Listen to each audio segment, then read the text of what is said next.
فجر کے بعد سونا کیسا ہے؟ فجر کے بعد سونا گناہ ہے، ناجائز ہے، حرام ہے، ادب کے خلاف ہے۔ فجر کے بعد سونے سے نحوست آتی ہے۔ کچھ لوگ کہتے ہیں کہ گناہ ہے، جو فجر کے بعد سوتا ہے تو اس کے گھر میں نحوست آتی ہے اور اس پہ کچھ ہو جاتا ہے۔ طرح طرح کی باتیں فجر کے بعد سونے پر ہمارے یہاں بنی ہوئی ہیں۔ بہت لوگ پوچھتے ہیں کہ مفتی صاحب کیا مسئلہ ہے، اس سلسلے میں کلیئر فرمائیں۔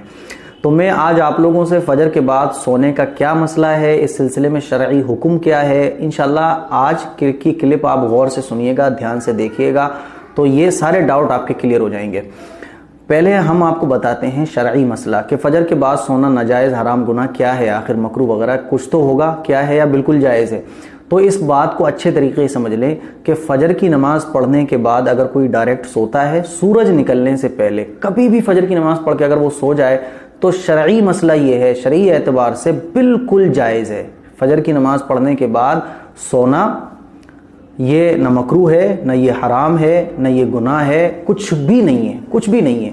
ہاں اب یہ ہے کہ سورج نکلنے کے بعد سونا یہ بہتر ہے، حکیموں کے اعتبار سے بھی اور صحابہ اکرام کا معمول بھی یہ تھا کہ فجر کی نماز پڑھ کر فوراً نہیں سوتے تھے، سورج نکلنے کے بعد سوتے تھے۔ تو شرعی مسئلہ تو یہی ہے کہ بالکل جائز، اگر کوئی سونا چاہے فجر کے بعد سوتا ہے تو اس کو ملامت نہیں کرنا چاہیے۔ ہم یہ نہیں کہہ سکتے کہ یہ گناہ کر رہا ہے، اس سے نحوست وغیرہ آتی ہے، ایسا نہیں ہے۔ شریعت میں بالکل اجازت ہے، آپ سونا چاہتے ہیں فجر کی نماز پڑھ کے سو سکتے ہیں، اس پر کوئی گناہ نہیں ہے۔ ہاں البتہ حکیم یہ کہتے ہیں کہ فجر کی نماز پڑھ کر سورج نکلنے تک نہیں سونا چاہیے، کیونکہ سورج نکلنے سے پہلے اگر کوئی سو جاتا ہے تو اس کے پیٹ خراب ہونے کا اندیشہ ہے، اس کی صحت بھی خطرے میں پڑ سکتی ہے۔ اس کو حکیموں نے پسند نہیں فرمایا ہے۔ اسی طرح سے صحابہ کرام نے بھی فجر کے فوراً بعد سونے کو پسند نہیں فرمایا۔ سورج نکلنے کے بعد آپ سونا چاہیں تو اس میں سب کا اتفاق ہے۔ حضرت عمر رضی اللہ تعالیٰ عنہ بھی فجر کے فوراً بعد سونے کو پسند نہیں فرماتے تھے۔ حضرت علی رضی اللہ تعالیٰ عنہ بھی فجر کے فوراً بعد سونے کو نہیں پسند فرماتے تھے کہ اس سے طبیعت میں سستی آ جاتی ہے اور طبیعت کے اندر چستی ختم ہو جاتی ہے۔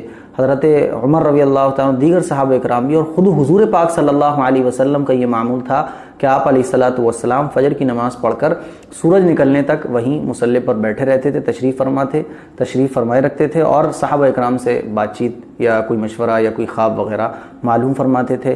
پھر عشاء کی نماز پڑھ کے آپ علیہ الصلوۃ والسلام جو اپنے دیگر کاموں سے مشغول ہوتے تھے۔ تو بہرحال شرعی اعتبار سے فجر کے بعد سونا کوئی گناہ نہیں ہے، نہ اس سے کوئی نحوست آتی ہے، نہ یہ کوئی مکروہ ہے، کچھ بھی نہیں ہے۔ آپ سونا چاہیں سو سکتے ہیں، اس میں کوئی گناہ نہیں ہے۔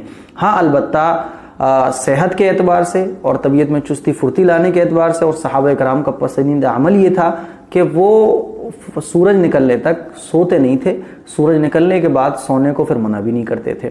تو بہتر یہ ہے ہم لوگ کوشش یہ کریں کہ فجر کی نماز کے بعد سورج نکلنے تک قرآن کی تلاوت میں یا تھوڑا سا اپنے ورزش کرنے میں، دوڑنے میں یا کسی اور کام میں یا دینی کتاب پڑھنے میں مشغول رہیں، پھر سورج نکلنے کے بعد سو جائیں۔ لیکن آپ کو نیند زیادہ آ رہی ہے تو آپ فجر کی نماز پڑھنے کے فوراً بعد بھی سو سکتے ہیں، گناہ پھر بھی نہیں ہے۔ میں بار بار کہہ رہا ہوں کہ گناہ نہیں ہے، فجر کی نماز پڑھ کے آپ سو جائیں بالکل گناہ نہیں ہے، اور کوئی اگر سوتا ہے تو اس کو منع بھی نہیں کرنا چاہیے۔ ہاں البتہ بہتر یہ ہے کہ سورج نکلنے تک نہ سو جائے۔ امید کرتا ہوں یہ مسئلہ آپ کو اچھے سے کلیئر ہو گیا ہوگا۔ کوئی کنفیوژن ہے، کوئی چیز سمجھ نہیں آ رہی ہے تو آپ کمنٹ کریے، انشاءاللہ میں جواب دوں گا۔ دعاؤں کی درخواست ہے، اس کو شیئر بھی کریں۔ السلام علیکم ورحمۃ اللہ۔